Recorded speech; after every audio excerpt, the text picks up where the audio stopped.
فلسفہ برداشت پہ اور فلسفہ رواداری پہ یقین رکھنے والی ان فلسفوں کی پرچارک اور کشمیریوں کے حق خود ارادیت کی بشمول حق خود مختاری کی علمبردار تھی، اور وہ ایک نظریاتی خاتون تھی۔ وہ اپنے موقف پہ اپنے کم وسائل اور محدودیت کے باوجود اور آخری دنوں میں اپنی خراب صحت کے باوجود اپنے نظریات پہ ڈٹی رہی، اور انہوں نے کشمیریوں میں خواہ وہ بیرون ملک رہتے ہوں یا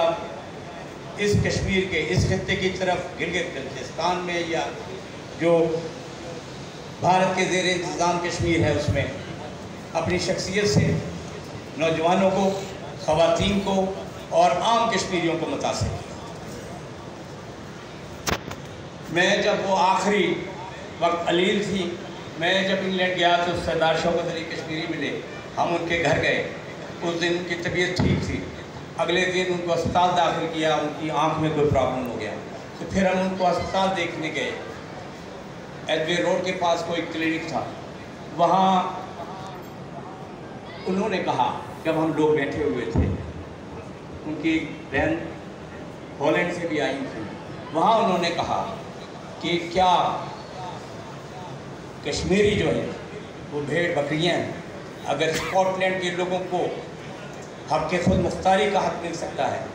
اگر کیوبک کے لوگوں کو حق خود مختاری مل سکتا ہے، اور کشمیر کے لوگوں کو بھی یہ حق تمام افواج کو نکال کے ایک غیر جانبدارانہ طریقے سے ایک شفاف رائے شماری کے ذریعے یہ حق دیا جا سکتا ہے، اور یہی کشمیر کا ایک جمہوری اور اخلاقی اور ایک قانونی حق ہے۔ وہ ایک بڑے باپ کی بیٹی تھی، اور میں سمجھتا ہوں وہ ان لیڈروں میں سے نہیں تھی جو اقتدار کے لیے یا کسی کرسی کے لیے سیاست کر رہی تھی۔ وہ کچھ نظریاتی آتشوں کے لیے اپنی اس سیاست کے میدان میں آئی تھی،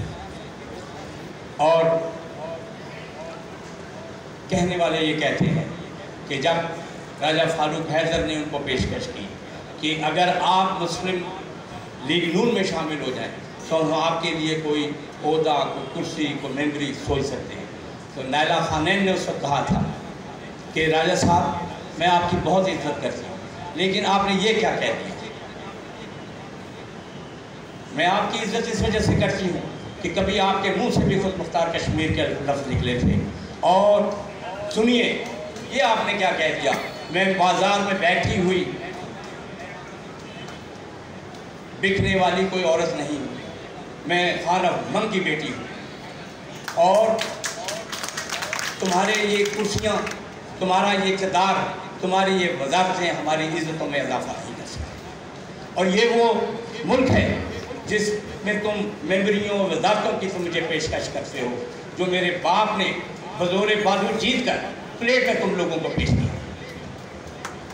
اور میں سمجھتا ہوں کہ کئی وزیر چلے گئے، کئی وزیر اعظم چلے گئے، بڑے بڑے لیڈر چلے گئے، لیکن نائلہ خانین بغیر کسی عہدے کے رکھے ہوئے، بغیر کسی سیاسی عہدے کو رکھے ہوئے، بغیر کسی حکومتی کے عہدے کے رکھے ہوئے آج بھی کشمیر میں ایک قطع بر شخصیت کے طور پہ ہمیشہ تاریخ کا حصہ ہے۔ وہ جہاں تک میرا تعلق ہے، میرے لیے تو ایک ذاتی نقصان تھا۔ میری ماں کے بعد اگر کسی عورت کے چلے جانے کا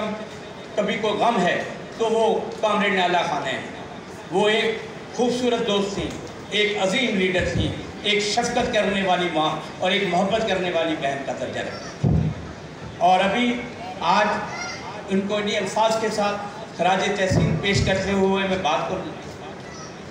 نپٹاتا ہوں۔ اور جہاں تک آج کل کا جو ایشو ہے گلگت بلتستان کا، جو ایک سینسٹیو ایشو بنا ہوا ہے، مختلف نظریات کے لوگ، مختلف خیالات کے لوگ، ہماری پارٹی کی تو اس پہ ایک باقاعدہ کے سٹینڈ ہے، لیکن میں سمجھتا ہوں کہ اس وقت جیسے مختلف لوگ بیٹھے ہوئے ہیں، ان کے مختلف نظریات ہو سکتے ہیں، یہ کوئی بڑا حساس موضوع ہے، اس کو جذباتی طریقوں تقریروں کے ذریعے حل نہیں کیا جا سکتا۔ اس کے لیے پاکستان کی تمام سیاسی پارٹیوں کو، اس کے لیے آزاد کشمیر اور گلگت بلتستان کی تمام پارٹیوں کو اور تمام سٹیک ہولڈرز کو لے کے اس کا کوئی حل نکالنا پڑے گا کہ ہم جس طرح امریکہ کی گود میں 1962 میں گر گئے تھے اور ٹھیک ہے اس کے نتیجے میں معاشی ترقی ہوئی، اسی طرح آج ہم چائنا کی ایک کالونی بننے جا رہے ہیں، لیکن یہ موضوع ایسا ہے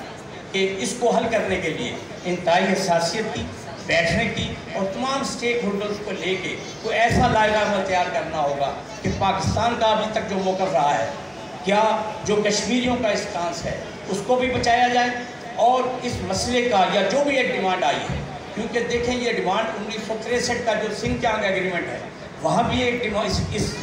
معاملے کو ایک طریقے سے سنگ چانگ ایگریمنٹ کے آرٹیکل 6 کے تحت اس کو حل کیا گیا، اسی طرح کسی طریقے کے ذریعے اس کو حل کرنے کی ضرورت ہے۔ اور میں سمجھتا ہوں جب مدبرین، اکابرین اور سوچ رکھنے والے لوگ بیٹھتے ہیں مختلف پلیٹ فارم سے اس کا مسائل کا حل نکل آتا ہے۔ میں ایک بات کر دوں، یہاں پیپلز پارٹی والے بھی ایک صاحب آئے، آپ لوگ بھی یہاں موجود ہیں، 1988 میں بے نظیر بھٹو شہید نے ایک تقریر کی اور میں سمجھتا ہوں کہ ایک ویژنری عورت تھی، اس نے سارک روپے کا تصور بات کی کہ ایک وقت آئے گا جب سارک روپی ہو۔ بعد میں دیکھا ایسے نقشے بنے کہ آج سے 40 سال بعد، 30 سال بعد، 50 سال بعد ایک سارک فیڈریشن ہوگی EEC کی طرف، اس کا ایک روپیہ ہوگا، اس میں جو ریاستیں دکھائی جا رہی ہیں اس میں یہ جو پورا کشمیر ٹھیک ہے ان کی فوجیں اس طرح نہیں ہوگی، ان کی سرحدیں اس طرح نہیں ہوگی، یہ بھی ایک خود مختار ریاست کے طور پہ موجود ہے۔ بلکہ کہا یہ جاتا ہے کہ جس کا بریسلز جو ہے یہ EU کا یا EC کا جس کا تعلق رہتا ہے، وہ جگہیں جو جنگوں کے لیے استعمال ہوتی تھی، کیونکہ اس کے ساتھ ہی بریسلز کے ساتھ وہ جو واٹرلو کا میدان جہاں جنگیں ہوتی تھیں وہ جگہیں اب امن کی، مرکز کی اور قوموں کے اتحاد کی اور ان کے کاروباری مرکز کی جگہ بن چکی ہے۔ اور کچھ نقشے ایسے بھی آئے، اب یہ ہوتا ہے نہیں ہوتا ہے، 30 سال میں ہوتا ہے، 40 سال میں ہوتا ہے، 50 سال میں ہوتا ہے، کیا صورت بنتی ہے، لیکن کچھ نقشوں میں آج بھی وہ جب سارک کا نقشہ دکھایا جاتا ہے تو اس میں جہاں سارک روپیہ دکھایا جاتا ہے، جہاں اس ملک کے لوگ تجارت کر رہے ہوتے ہیں تو اس کا دارالخلافہ بریسلز جس طرح لڑائی کا میدان تھا وہ کیپٹل بنا، سری نگر جو ہے وہ سارک ملک کا کیپٹل۔ تو اس طرح ان سطحی باتوں کو اس طرح جلسوں میں ڈسکس کر کے طے نہیں کیا جا سکتا، ایک دوسرے پہ تشنام ترازی کے ذریعے طے نہیں کیا جا سکتا۔ اس کے لیے تمام سٹیک ہولڈرز کو بیٹھنا ہوگا، کسی چیز کو طے کرنا ہوگا، ایک ایسا حل کرنا ہوگا کہ پاکستان کا اب تک جو موقف ہے وہ بھی قائم رہے، کشمیریوں کے ساتھ جو سالیڈیٹری کی بات ہو رہی ہے، ان کے راجیت کی بات ہو رہی ہے، وہ چیز بھی قائم رہے، اور جو ایک خطے کے یہ جو چائنا کا انفلوئنس آ رہا ہے اس کے ساتھ جو ایک تجارت کرنی ہے اس چیز کے معاملات بھی چلتے رہیں اور یہ خطہ جو ہے وہ ترقی پا سکے۔ میں انہی الفاظ کے ساتھ آپ کا شکریہ ادا کرتا ہوں۔